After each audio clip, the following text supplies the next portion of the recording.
This is the story of a $5 billion lesson.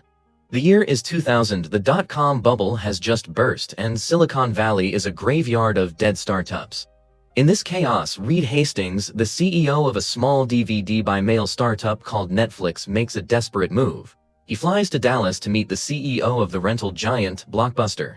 His offer? Sell Netflix for just $50 million. The response? His offer was firmly rejected. Imagine the world back then. To watch a movie, you had to drive to a massive blue and yellow Blockbuster store, pray they had the movie you wanted, and rush to return it to avoid those dreaded late fees. Hastings himself started Netflix after getting a $40 late fee for the movie Apollo 13. His idea was revolutionary simple: a flat monthly fee, no late fees, and DVDs delivered right to your door in their iconic red envelopes. But after being rejected by Blockbuster, Netflix was on the brink of collapse. The dot-com crash wiped out their funding prospects. They were forced to lay off a third of their staff. It looked like the end. But Hastings possessed a unique trait, an obsession with the future. While Blockbuster was busy optimizing its 9,000 physical stores, Hastings and his team were quietly working. They focused obsessively on their algorithm and user experience. By 2003, against all odds, they hit 1 million subscribers, and here's where the story gets insane. Just as their DVD business became profitable, Hastings made a decision that his own team thought was crazy.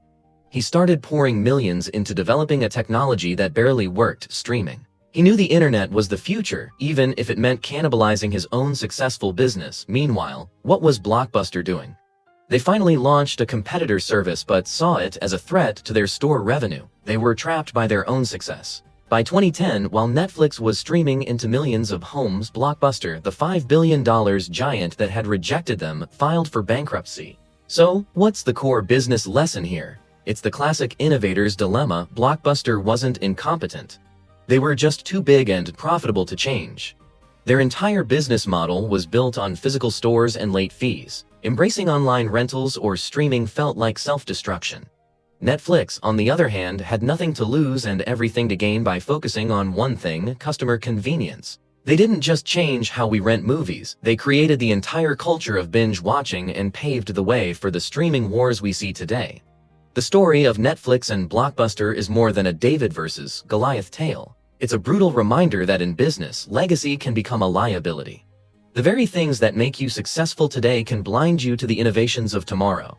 It teaches us a powerful lesson about the courage to disrupt not just your industry, but even yourself. So, the next time you see a legacy company struggling, ask yourself, are they just being slow, or are they trapped in their own golden cage?